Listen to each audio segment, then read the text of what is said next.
Terapia centrada en el paciente. Hoy vamos a enfocar este modelo de terapia, vamos a ver de qué se trata este modelo de terapia, cuáles son sus beneficios. Para esto nos acompaña el maestro Ricardo Silva, con el que vamos a estar explorando esta dinámica de este modelo. Te invito a que te quedes para que puedas profundizar y conocer más sobre este modelo. Bienvenida.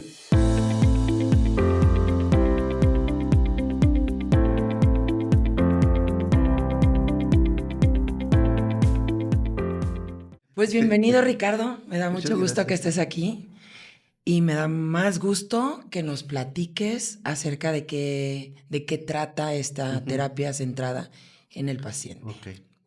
Fíjate, hace mucho tiempo que yo postulaba, bueno, yo quiero decirles que mi origen es la psicoterapia Gestalt. Yo me Ujú. formé como gestaltista en el Instituto Gestal Guadalajara y de repente llego a la conclusión, después de la práctica, yo creo que ya me ando por ahí en los 20 y tantos años, ¿no? Y llegué a una conclusión. Eh, Yo digo Gestalt que no se trasciende, también podría decir psicoanálisis que no se trasciende. Cualquier forma de intervención que no se trascienda se enquista y no trasciende ya, y entonces es como un introyecto, ¿no? Ya no te ayuda. Entonces mi idea era esa. Mi maestra Marta Preciado, en paz descanse, siempre decía: mira, la gestal es esta y tiene fundamentos, pero quien la va a hacer realmente eres tú, con Ujú. tu personalidad. Ujú. Es como si la fueras a personalizar. Ujú. Y entonces llegó tanto el tiempo de esto, y una cosa que a mí me ayudó muchísimo para poder llegar a esta forma de trabajo, es que durante 15 años estuve dando clases en la universidad, en la UVM, en psicología. Entonces, ahí tuve que dar teorías de la personalidad, ¿no? Ujú. Y entonces es padre porque puedes darte cuenta de todos los enfoques, porque todas las teorías, todas las formas de hacer terapia están fundamentadas en una teoría de la personalidad, Ujú. ¿no? Entonces, cuando tienes la oportunidad de conocer las teorías de la personalidad, vas tomando datos y vas diciendo: órale, esta la he visto en esto y esta la he visto en estos y en estos otros casos. Ujú. De tal manera que no es una teoría ecléptica, yo no la podría considerar así, pero sí me di cuenta que hay cosas que si no las modifico, que si no las actualizo, es como si me rigidizara, Ujú. ¿no? Y entonces yo digo, solamente acepto este tipo de pacientes. Ujú. Y creo que eso no ayuda, pues, ¿no? Solo se aceptan pacientes con un IQ de tanto, pues tampoco, Ujú. ¿no? Entonces esto me llevó a que poco a poco fuera creando una forma de terapia en la que tuviera en cuenta la teoría de personalidad o la personalidad de mi paciente. Ujú. Ujú. La personalidad y su problema, Ujú. ¿no? Y entonces, bueno, los conocimientos que ya tenía yo de conductual cognitivo, los conocimientos del psicoanálisis, los conocimientos de las, incluso sistémicas, ¿no? Que existen en la actualidad, la propia Gestalt en sí misma, me llevaron a crear la logoterapia de Viktor Ujú. Frankl, una teoría de la personalidad muy interesante de Karen Horney, por ejemplo, ¿no? Entonces, todo esto hace que vaya creando este enfoque y que ya de repente, ya con el paciente enfrente, por eso le decía yo a Gio que es fácil trabajar hasta con adolescentes, Ujú. ¿no? Hay teorías que dicen, no, yo con ellos no le entro. O con Ujú. tipo de pacientes que no tengan un cierto nivel de conciencia, por ejemplo, la Gestalt, no le entro. Ujú. O con un paciente con un problema psiquiátrico, dicen, no le entro, Ujú. ¿no? Entonces, en mi concepto, si me preguntas, yo digo, he tenido pacientes con trastornos límites de personalidad, he tenido pacientes bipolares y yo digo, es que el diagnóstico es lo que menos me importa porque yo sé de dónde viene, pues, Ujú. ¿no? Cómo se generó y todo tiene un fundamento. Ujú. Entonces, por eso yo digo que es una terapia centrada en el paciente. Ujú. De tal manera que si el paciente trae un problema, por ejemplo, más de tipo emocional con tensión, Ujú. entonces aplico las técnicas de la Gestalt, Ujú. por ejemplo, Ujú. ¿no? Si mi paciente trae problemas así como de, híjole, es que mi vida, es que no sé qué hacer con mi vida, cosas por el estilo, bueno, entonces vemos esas cuestiones de logoterapia, Ujú, el sentido de vida. Mucha gente que llega con ese problema, el sentido de vida, y el sentido de vida no puede, que yo me acuerde, no tiene una forma específica de ser tratada, ¿no? ujú, De hecho, la Gestalt tradicional, pues tiene sus técnicas, tiene sus estrategias, ¿no? La más conocida, ¿no? La silla vacía y que pones... de repente sí las aplico en cuestiones de cuando está muy atorado el paciente. Por ejemplo, acabo de iniciar un programa, un taller con un grupo de matrimonios ujú, en una parroquia, en una colonia, y quieren terapia grupal. Ahí sí aplico la tradicional, ujú, ¿no? Porque me sirve para que todo el grupo se lleve algo. ujú, Entonces, generalmente sí, la gestal tradicional es de espectáculos, pues, es de hacer experimentos, ¿no? ujú, Experiencias. Y ahí sí se aplica la silla vacía, pone frente a fulanito, el cojín y todo ese tipo de estrategias tradicionales de la Gestalt. Ahí sí ujú, se aplica. En mi consultorio es muy raro que aplique ya estas estrategias, ujú, sobre todo cuando trabajo sueños, pues, ujú, ¿no? ujú, Porque esa es otra variante de la psicoterapia gestal, el trabajo con sueños, ¿no? Entonces, no es lo mismo trabajar en un grupo que trabajar en un consultorio de manera individual. claro. Entonces, es interesante, te digo, porque, bueno, pues si ya escucho que mi paciente muchas veces pasa que traen altos niveles de autoexigencia, por Ujú, ejemplo, ujú, ¿no? Yo digo, híjole, aquí hay algo que tiene mucho que ver con esa tiranía de los debes de la que hablaba Karen Horney, ujú, debo de y tengo que, ujú, ¿no? Y que se manejan siempre desde un yo ideal ujú, versus un yo real. ujú, Entonces, ujú, por eso creo que es interesante porque, pues, ahora sí que no puedo decir con estos pacientes trabajo y con estos no. ujú, ¿No? Entonces, esa es la Claro. parte interesante de lo que yo hago, ujú. y eso ha sido el resultado, pues, bueno, 20, 25 años ya de Sí, experiencia claro. en esto, Wow. ¿no? Entonces, es interesante, por eso creo que puedo darme ese lujo de poder decir: "El paciente que llegue, no Ujú, pasa nada". ujú, Afortunadamente, y por eso mismo también llegó el momento, yo creo que esto fue al inicio de la creación de este concepto, ujú, porque, ya cuando estuve mucho tiempo trabajando en la Gestalt, dije: "No, pues es que alguna vez me invitaron a una universidad y el foro era el futuro de la psicoterapia", ¿no? No me ujú, acuerdo en cuál universidad fue. Y yo me recuerdo que en esa universidad les decía yo no veo el futuro de la terapia siempre en En un enfoque específico. por un lado, Ujú, y dentro de 4 paredes. ujú, claro. ujú, No, porque no todo el mundo va a poder tener acceso a eso. ujú, Eso me invitó a escribir un libro producto porque empecé a dar pláticas, yo le llamaba psicoencuentros, ujú, ¿no? A grupos de exalumnos, expacientes, amigos, ujú, y hacíamos grupos muy informales, que yo le llamaba psicoencuentros, con temas específicos que yo sabía que eran inherentes a todos. O ujú, sea, y así se fue formando un grupo que al final del día esos temas los proyectamos a petición de uno de los compañeros en un libro que se llamó Frases llave para la sanación emocional, y que la idea y el subtítulo era Crecimiento personal sin terapia, ujú, ¿no? Porque decía yo que el futuro de la terapia en ese momento pues era salir de las paredes, ¿no? ujú, Y que fueran temas que importaran a muchísima gente que no iba a poder acudir a un consultorio, no solamente por el costo, ujú, sino por la falta de la aceptación de la cultura respecto a la psicología y sobre todo a la psicoterapia, ¿no? ujú, Entonces, por eso escribí ese libro. Después de ese vino otro que se llama El secreto de la sanación emocional y que tiene la misma idea, pues. ujú. Entonces, por eso creo que, pues, que ando metido en este rollo de hacer una forma de terapia que a todo el mundo le sirva.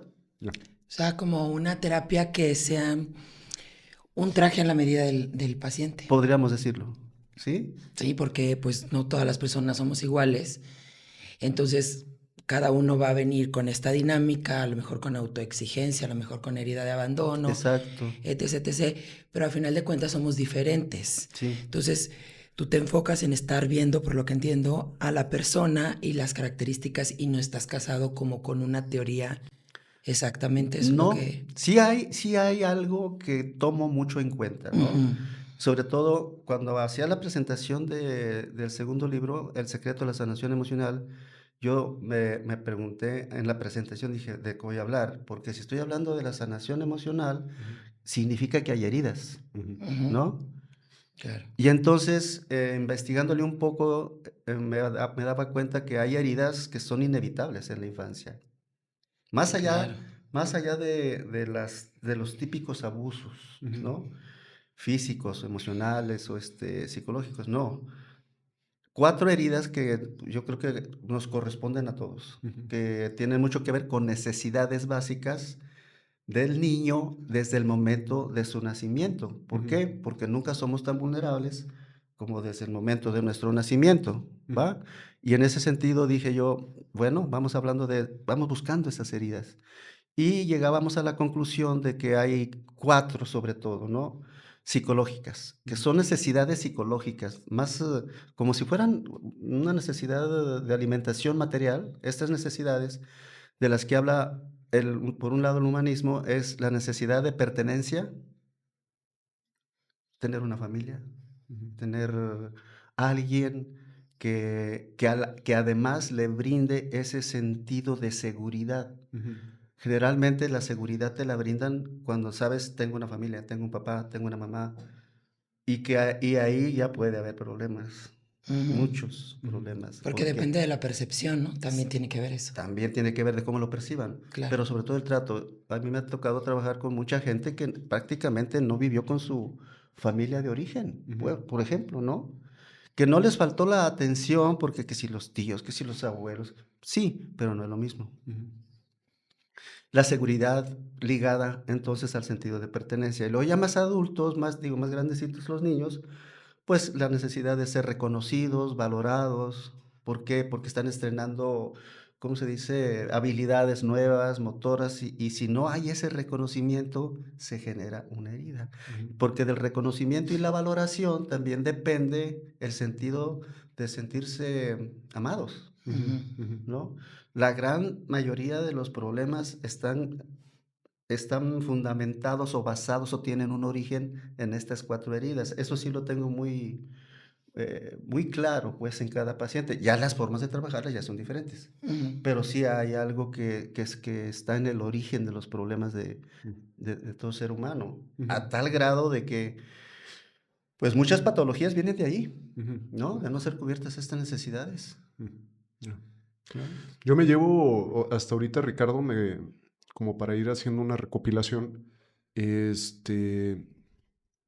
parte del enfoque es concluir experiencias, ¿no? Cerrar la gestal, cerrar este proceso que decía psicoanalítico, podría llevarlo a pensar en lograr cambiar una creencia y lo que comentabas en algún momento, el hecho de no cerrar este tipo de experiencias de vida, pues se convierte en una especie de introyecto. Introyecto entiéndase como algo que yo asumo como una carga dentro de mí, una creencia, algo que se vuelve adaptativo al mismo tiempo, pero es algo que estoy incorporando, ¿no?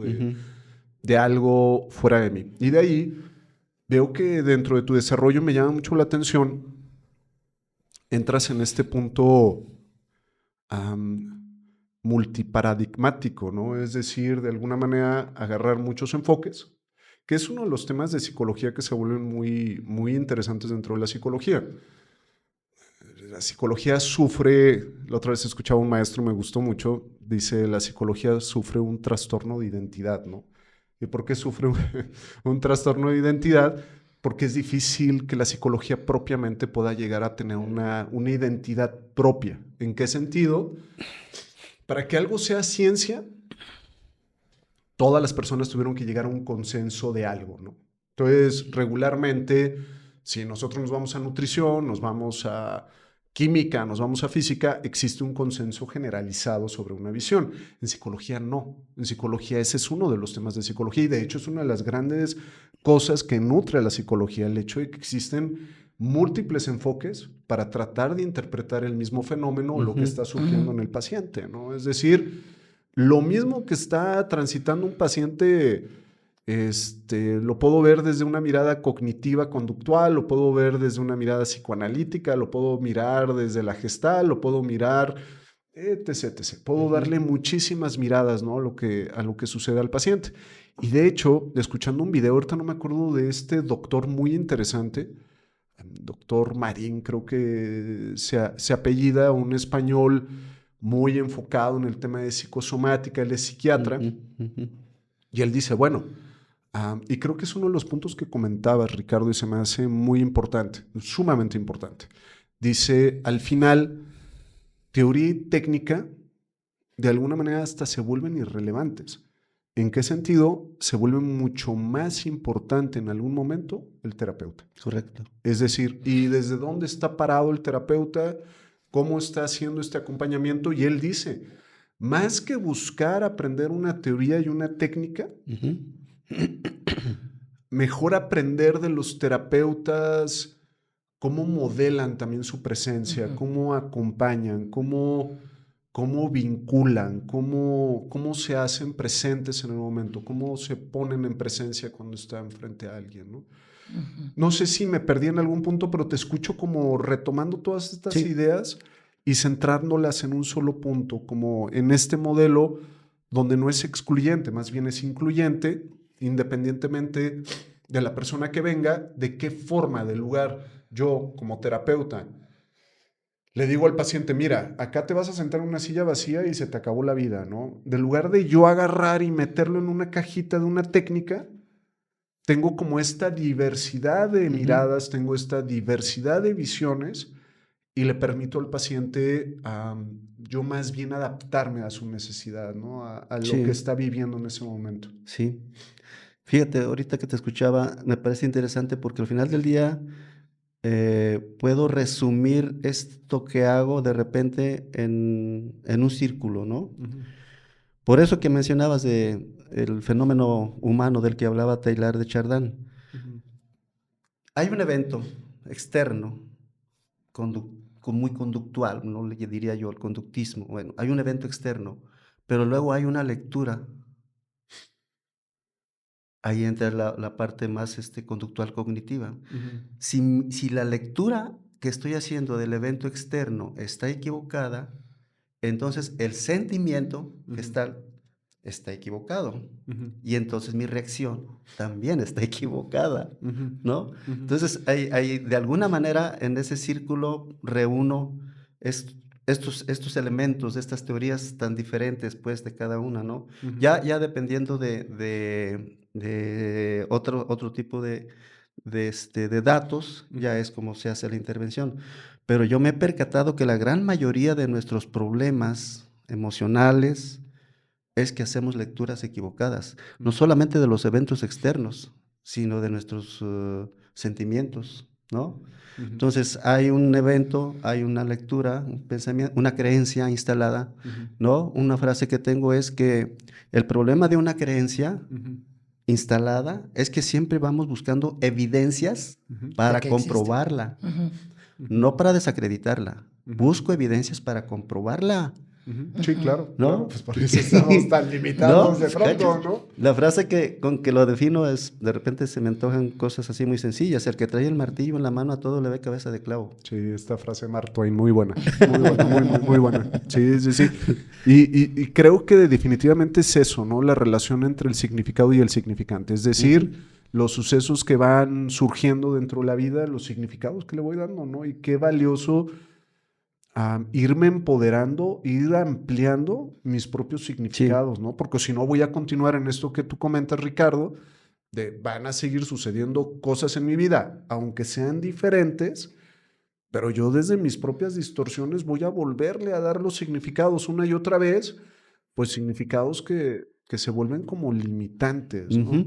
Oye, Ricardo, ¿tú qué nos recomiendas? ¿Qué ideas tienes sobre el ser terapeuta, ¿no? Este ente, este individuo que llega a la terapia a facilitar estos procesos de acompañamiento. ¿Qué le sugieres a este terapeuta en esta parte de que es más significativo el terapeuta, ¿no? Su presencia. Sí, obvio y evidentemente, antes de ser terapeuta tengo que haber pasado por un proceso terapéutico, Claro. ¿no? La última vez que me invitaron a la Universidad de Guadalajara con un grupo de psicología y que me preguntaban esto, ¿no? Ellos me preguntaban algo así como, ¿cuál sería la teoría más propicia para hacer terapia? Y yo les decía, aquella que concuerde con tu personalidad. Y además que puedas pasar por un proceso terapéutico. Todas funcionan. Te va a funcionar aquella que se adapte más a tu personalidad. Les comentaba yo que el primer libro que me cayó a mis manos de terapia gestal, yo dije, este libro parece como que si yo ya lo hubiera leído antes, ¿no? Pasa muchas veces. Y sí, pues fue la que más me llamó la atención. Pero para ser terapeuta, evidentemente sí se requiere, antes que otra cosa, el deseo interno de ayudar a las personas. Claro. ¿No? No es un comercio, yo no lo veo como un comercio, ¿no? Pero hay gente que sí. No, definitivamente. Y luego se pone muy polar, ¿no? Porque hay gente que efectivamente son lobos para una dinámica muy comercial, muy de facturación, muy en redes sociales. Vamos a buscar como darte soluciones mágicas para tratar de sacarte los problemas en un fin de semana. Sí, claro. Pero también está el otro que también me preocupa, que es el terapeuta todo desvalorizado, ¿no? Que no sabe cobrar, que no le da valor a todo lo que ha estudiado. También es cierto eso, ¿no? Porque somos muy humanistas. Entonces, pero ese humanismo engañoso que de pronto es también una desvalorización ahí de fondo. Sí, mira, y ahorita que te escuché bien, antes de que vaya la idea, de lo que sí me estoy percatando últimamente, que el trabajo terapéutico legal u oficial, o como queramos llamarlo, yo creo que se está deteriorando mucho porque hay mucha gente que se siente terapeuta. Tienen un diplomado de lo que sea y ya son terapeutas. Ahorita se habla mucho de coach de vida. Métanse al Face y donde quiera encuentras coach de vida. Le digo, no es posible. Y como todo es gratis, bueno, no es gratis, pues, pero no es lo mismo que acudir a un terapeuta. Entonces, hay coach de vida, hay speakers, hay motivadores. Y ya como ganan lana. Ganan más que un terapeuta.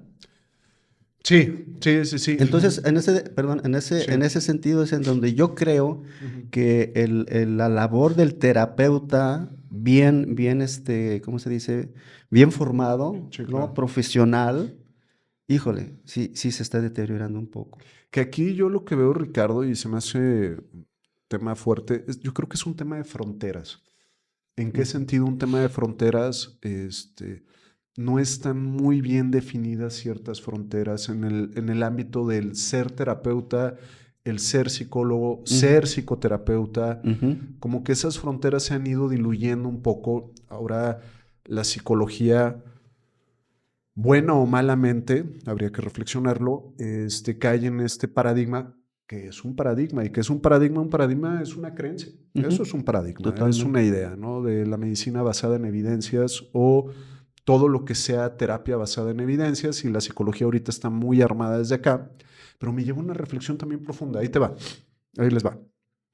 En la medicina tradicional china, y lo dice este autor, y viene ahí en ese libro que se llama Una trama sin tejedor, ahorita no me sale el autor, pero el libro se llama Una trama sin tejedor. Él habla de que en la medicina tradicional china, o en China, las personas que están inmersas dentro de este modelo cultural tienen bases de medicina tradicional china. Todo mundo. Todo mundo. Entonces, tú llegas y estás con tu amiga y le dices, me duelen los pulmones, y la amiga te dice, ¿de qué estás triste tú? O sea, existe esta como cultura que no es un proceso de psicoterapia, es un proceso de socialización de la información. Es decir, compartimos el conocimiento, ¿no? Entre todos. Pero creo que estas fronteras están mejor definidas. ¿En qué sentido? Estamos teniendo una conversación que es una conversación casual en la cual estamos explorando esto que nos une a todos y lo podemos ver a este nivel de esta frontera, ¿no? Pero ya hay un tema más profundo, lógicamente no lo voy a ver a este nivel. Paso a otro nivel, ¿no? Y voy con el médico o voy con el especialista ya para hacer el abordaje dentro de esto. Creo que como lo planteas tú, se me hace muy desafiante. Como no existen estas fronteras claras, aparece el personaje de coach de vida que yo creo que tiene un valor Sí, sí, y claro. tiene un rol dentro de nuestra sociedad y va a tener que encontrar su espacio Sí. y su campo de acción. Exacto, definido, Claro, claro. el problema es que como no existen estas fronteras claras, de pronto llega un paciente con el de coach de vida que no era para coach de vida. Ujú. Tenía que pasar a otros ámbitos. Sí. Y muchas veces, mira, hay algo que no me gusta de como de la medicina o de estas ciencias oficiales, estos enfoques altamente paternalistas, ¿no? Me ponen hasta de malas. ¿En qué sentido? Que tratan a los pacientes como ignorantes. ¿Cómo los tratan como ignorantes? Como, cuidado, hay que ir tras los que desinforman, a los que, como si fueran niñas o niños las personas, ¿no? Que no saben integrar la información, que no saben reflexionar, que no saben generar un pensamiento crítico y van anulando ese proceso, ¿no? Entonces, creo que también con este cuidado, muchas veces entramos en un proceso con un coach de vida, con alguien que no tenía la herramienta, que no tenía el conocimiento en ese momento para hacer ese acompañamiento preciso de esta necesidad que sí tenía este paciente. Y ahí se puede hacer una mala práctica, es una realidad. Sí. Entonces, adelante. Lo que pasa es que lo que tú dices es totalmente cierto, no están bien definidas y creo que no lo han estado durante muchos años, pues, incluyendo los diferentes áreas de la psicología. Sí, claro. ¿No? Para mucha gente, ¿eres psicólogo? Ah, ¿me puedes atender? No, pero es que yo soy de recursos humanos. Ajá, claro. Ah, pero eres psicólogo, ¿no? Sí, No, desde ahí creo que hay una falta de definición. Actualmente yo no estoy en contra de ni el coach de vida, ni de los motivadores, ni de los speakers, no, pero porque conozco gente que trabaja en ¿cómo se llaman? En industrias, son asesores, ¿no? Motivadores y de repente me dicen, oye, fulanito de tal tiene esta empresa y todo esto, pero yo no le puedo ayudar, te lo voy a mandar. Excelente, ¿no? Sí, claro. Tanto también como esa división entre lo que es la psicología y la espiritualidad, pues, ¿no? Digo, la psicología como forma de hacer terapia. Que también es cierto, ¿no? De repente está incluida. ¿Por qué? Porque somos una totalidad. Entonces Claro. habrá a quienes les funcione más la parte espiritual. Está bien, Sí, también claro. funciona, pero a lo que yo me refiero, a que haya personas que de repente, no sé si consciente o inconscientemente, se estén tomando ese rol de psicoterapeutas. Sí, claro.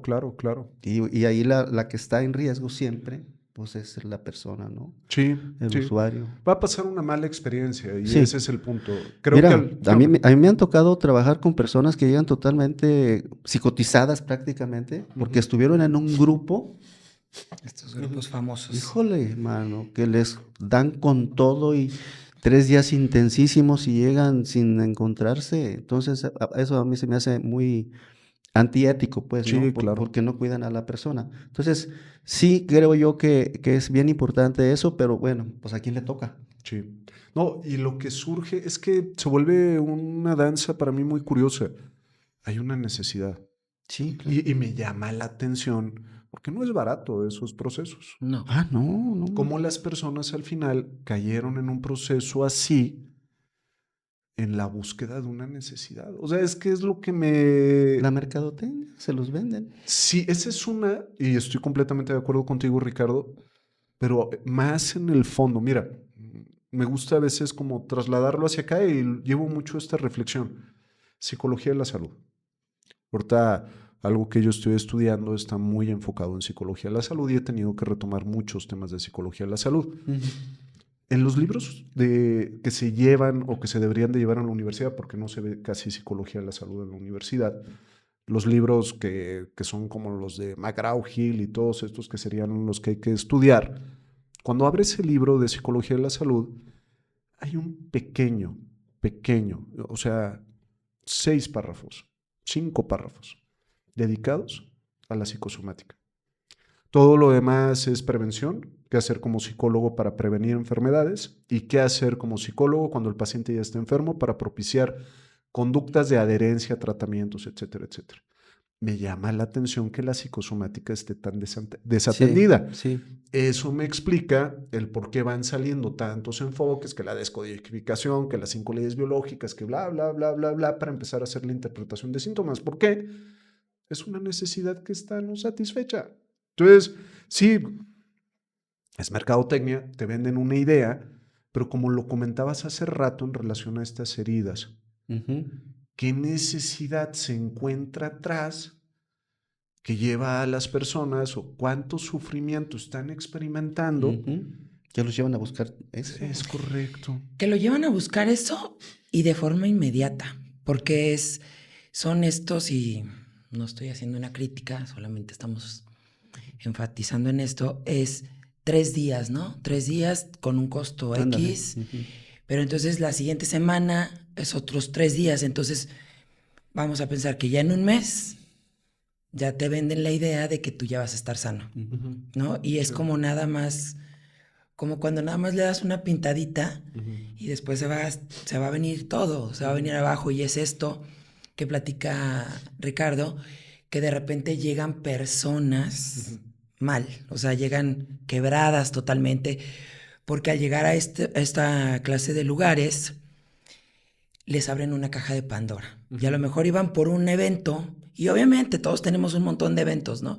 Iban por un evento, se abre esta caja de Pandora, no supieron qué hacer porque generalmente en esta clase de lugares hay coach, ¿no? No hay una preparación, no hay un doctor, no hay un psicólogo, no hay un psicoterapeuta como tal. Y aparte contener a tanta gente, porque estos eventos son de mucha gente. Entonces, una persona puede traer un duelo muy fuerte, ¿no? De un hijo, vamos a pensar. Otra persona trae un dolor amoroso, una pérdida, un abandono, etc. Entonces se junta todo y es demasiado. Entonces se abre, yo es lo que he visto, ¿no? Como esta caja de Pandora se abre y entonces ya llegan todos acá más rotos de lo que estaban, ¿no? Entonces ya no encuentran cuál fue la raíz. Entonces, creo que sí es muy importante, y por eso este programa se creó, para ver las raíces terapéuticas de todas las terapias que hay.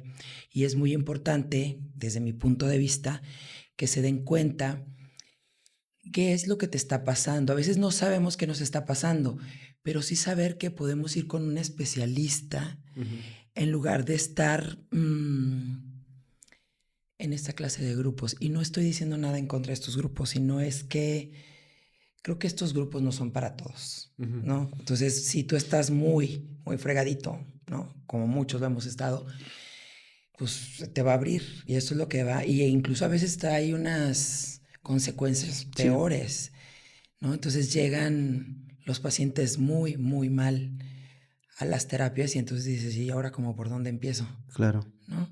Entonces es tan importante, por ejemplo, la terapia que tú aplicas, de hacer la medida, el traje a la medida o como dice David, yo soy un vendedor de ropa, ¿no? Digo, es que me gusta en mi caso, ¿no? Yo trato adultos, por el tipo de terapia que doy. Me gusta desde descodificación, tratar niños y adolescentes con descodificación no se me hace una buena idea. Y como trato adultos, me gusta mucho estar con adultos que al darles una idea, ellos también toman una responsabilidad sobre su propia idea, ¿no? Y creo que si aprendemos a escuchar el cuerpo y aprendemos a escucharnos a nosotros mismos, nos damos cuenta de qué sí se me va, qué me queda y qué no me queda en el proceso, ¿no? O sea, de hecho, hasta se me hace muy organísmico eso, ¿no? Muy del cuerpo, muy de escucharme a mí mismo sobre qué sí me va y qué no me va. Proceso de autenticidad. No sé, Ricardo, Sí, pues es que es esta parte, ¿no? Yo por eso creo bien importante que cualquiera que sea la forma de intervención terapéutica, tienen que tomar en cuenta eso que mencionaba Gio hace rato, la estructura yoica de la persona. Ujú, Si hago un análisis de su estructura yoica, o si no la hago bien ujú, y hago una confrontación muy fuerte, ujú, pues lo más probable es que mi paciente diga gracias, bye, ujú. ¿no? Ya no regreso. Sí, ¿Por qué? Porque no aguantó. sí, claro. Por eso muchas veces en este tipo de grupos que no toman en cuenta la estructura yoica de la persona, pues Ujú. salen tronados. Sí, claro. Y por eso funciona para algunos y no para Exacto. otros, ¿no? Correcto, correcto. Sí, sí, creo que es un tema fuerte. Es un tema que yo sigo pensando en la pluralidad. Ujú. Sigo pensando en todos tienen algo que sumar y todos tienen algo que aportar. Creo que las Ujú, fronteras tendrían que estar más definidas, ujú. nada más que vamos a caer en una bronca. Sí. ¿Quién define ¿Quién las la va a fronteras? decir? Exacto. Porque regularmente quien define las fronteras es una persona como todos que tiene sesgos, es decir, trae ideas, trae creencias de lo que debería de ser Claro. y eso se va a ver impregnado dentro de esto, ¿no? Sí, es que es muy subjetivo, pues, desgraciadamente. A lo que me lleva a otra cosa, ¿no? Y a una reflexión más profunda. Al final, um, como esta frase de Spinoza que hasta cae gordo de pronto, ¿no? La de por realidad y perfección entiendo lo mismo. Y reconocer el propio viaje, ¿no? Y ver que nuestro proceso de terapia como individuos, pues es un viaje del héroe, es decir, vamos a hacer un viaje heroico, vamos a cruzar un umbral donde nos vamos a topar, como es este mito de Joseph Campbell, donde nos vamos a topar con recursos, nos vamos a topar con guardianes, nos vamos a topar con mentores, Sí, pero también nos vamos a topar con obstáculos, nos vamos a topar con sombras, nos vamos a topar. Y creo que el desarrollo individual, el proceso terapéutico va a ser así.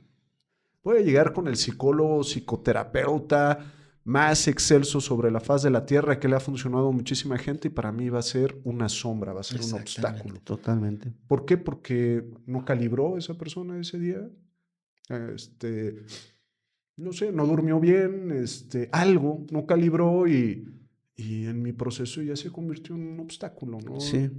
Entonces, es este viaje del héroe del propio proceso psicoterapéutico, ¿no? Es, ¿cómo voy a recorrer este camino? Ujú.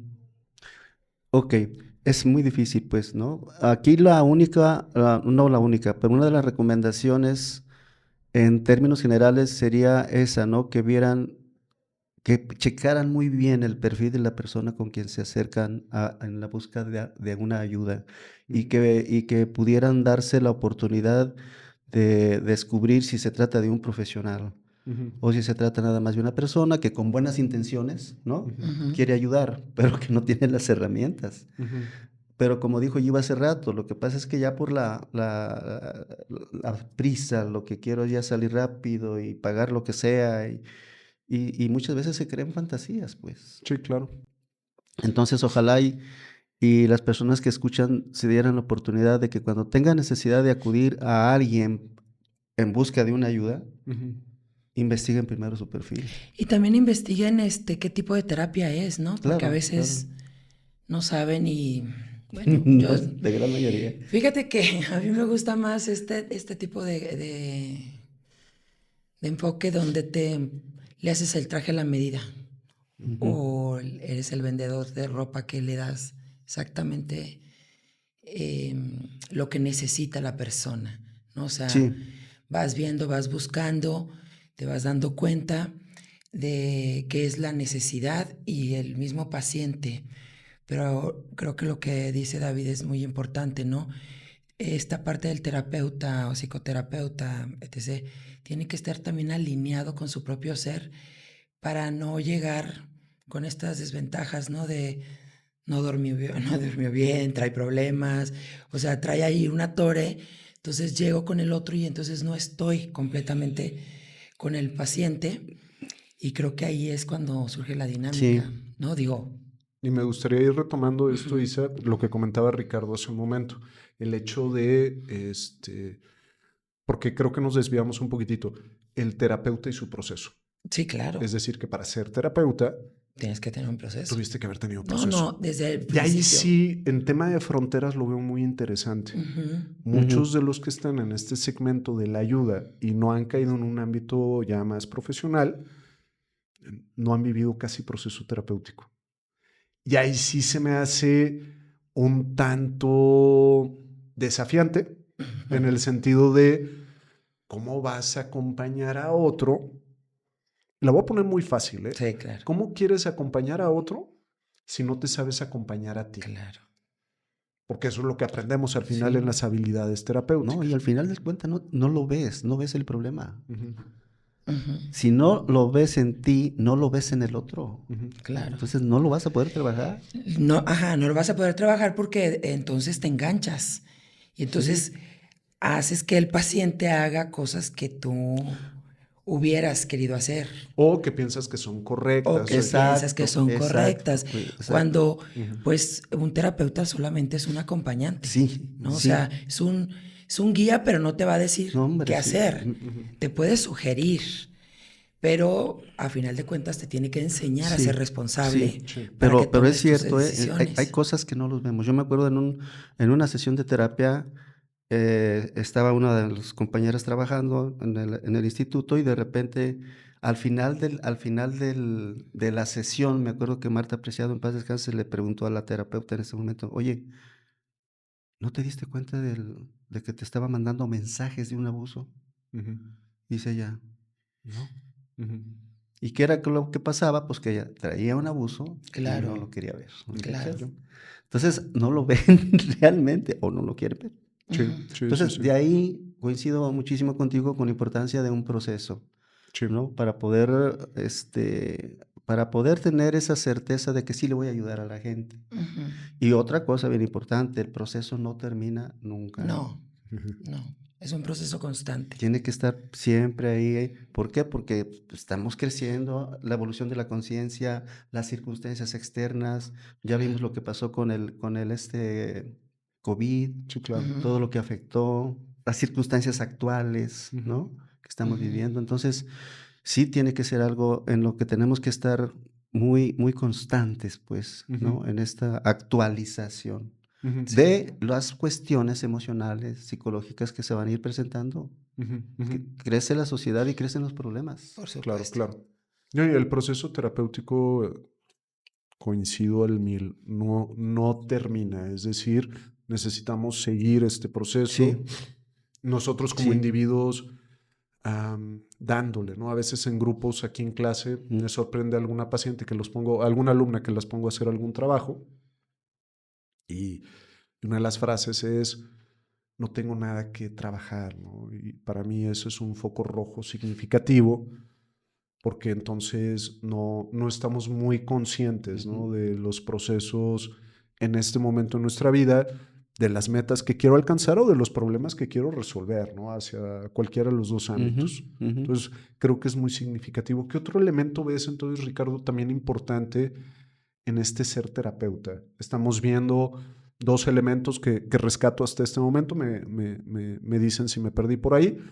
Uno sería la parte de llevar este proceso terapéutico propio. El otro elemento es estudiar continuamente, seguir preparándose, Sí. seguir revisando y creo, y aquí voy a sumar algo en el punto número 2, aprender a contrastar la propia práctica, es decir, una persona que no es crítica de su propia práctica, creo que también va a caer en un punto ciego tarde o temprano, ¿no? Sí. ¿Qué otro elemento le sumarías? Creo que está resumido ahí, pero una de las que yo veo como importantes es que conozcan las diversas formas de intervención terapéutica, Sí, claro. para que no se queden únicamente con una idea y digan, esta es la buena.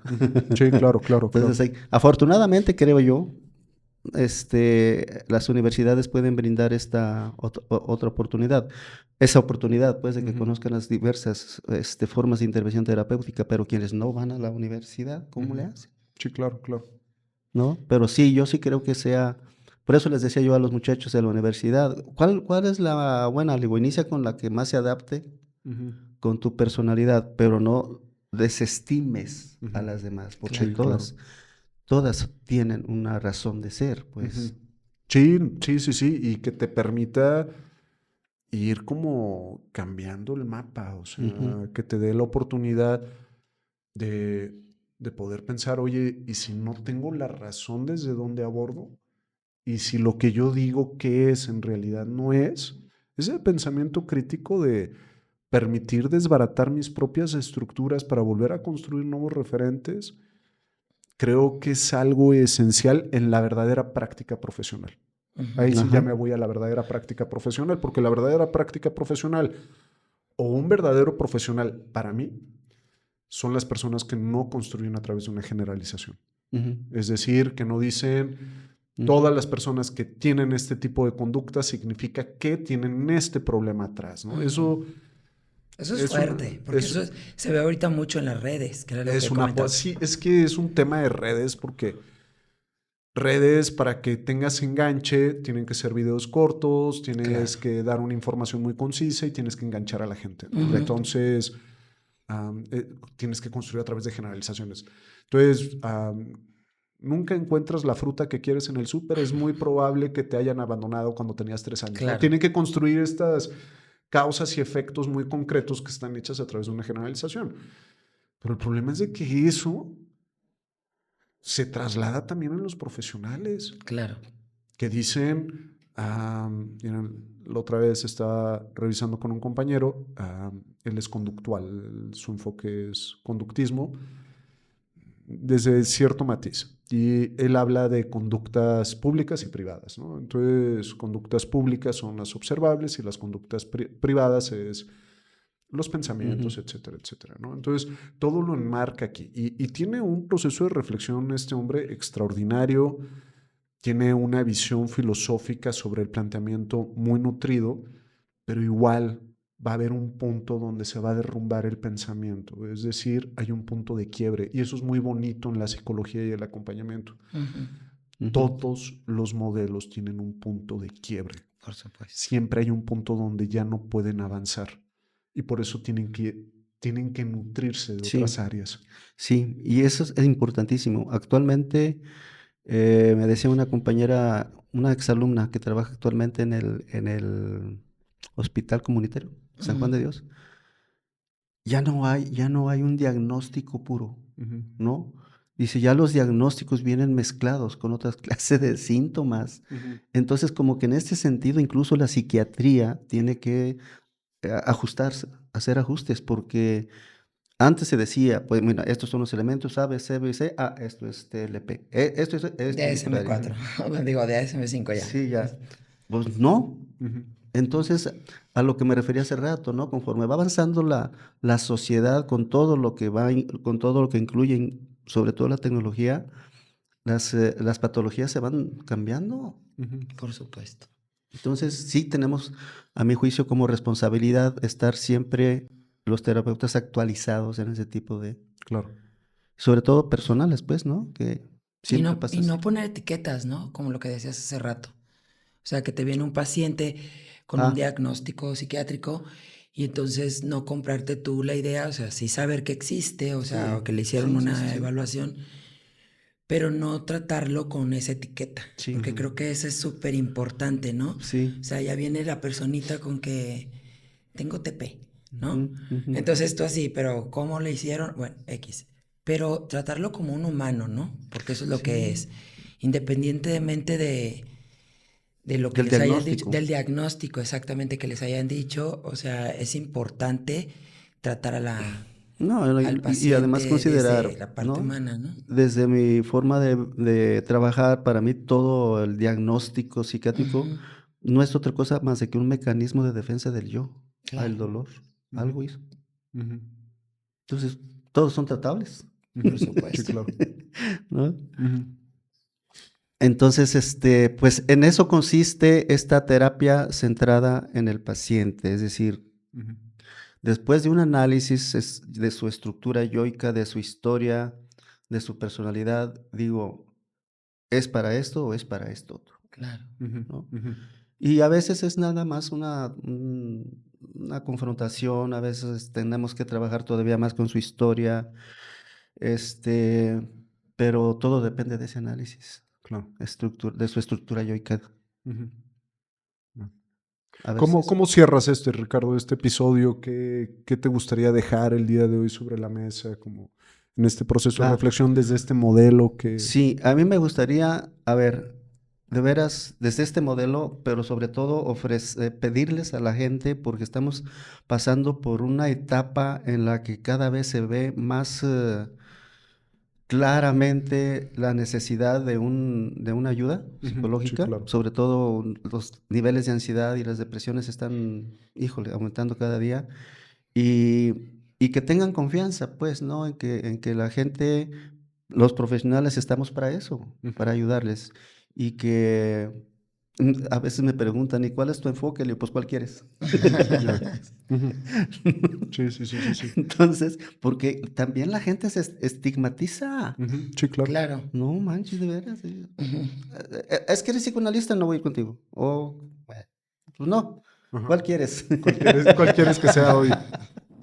No, no, pero sí de veras invitar a la gente a que sí acuda con gente, pues, digo, es difícil pedirles que sepan cómo diferenciar o distinguir a un profesional, pero pues por lo menos algo que he estado yo escuchando mucho es, oye, me recomendó fulanito de tal. Ujú. Ujú. Es que me dice que tú trabajas de esta y de esta otra forma. ¿Cómo ves? Y dice, pues órale, por referencias, Ajá, qué Claro. bonito. ¿no? Que esas a mí me convencen más que las redes, Por supuesto. Sí, ¿no? claro, claro.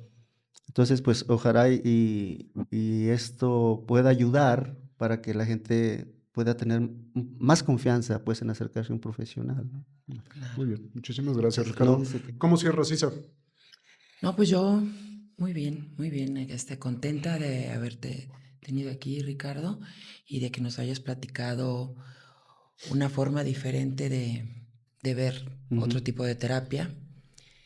Y pues, Yo me voy muy reflexivo, me voy sumando am, la importancia, ¿no? De tener estas diferentes miradas, diferentes enfoques, como la importancia de continuar ampliando nuestros horizontes, con todo lo que Ricardo nos fue sumando el día de hoy, desde donde Ricardo también lo iba planteando mientras él impartía esta parte de la teoría de la personalidad y cómo se fue sumando, se fue sumando, se fue sumando, Ujú. y del lugar de volverse un enfoque limitante, cómo ir ampliando los horizontes y como lo dice bien la terapia, ¿no? Terapia centrada en el paciente, es decir, el acento, el foco, la atención está en el paciente, ¿no? Ujú. Entonces me llevo esta frase de Michael Yapko que a mí me encanta y me gusta mucho para esto, que dice, la terapia no se trata del terapeuta, se trata del paciente, ¿no? Claro. Entonces, que se oye como una frase muy sencilla, pero que encierra mucha profundidad en el sentido de lo que a ti te funcionó, probablemente no le va a funcionar a tu paciente, porque no se trata de ti la Sí, terapia, se claro. trata del El paciente. paciente. ¿Sabes? Muchísimas gracias, No, hombre, Ricardo, gracias. un placer. bienvenido y Muchísimas pues gracias por acá la está tu invitación. casa. Muchas gracias. Las veces que me inviten. Muchísimas Mucho gracias, gusto. Ricardo.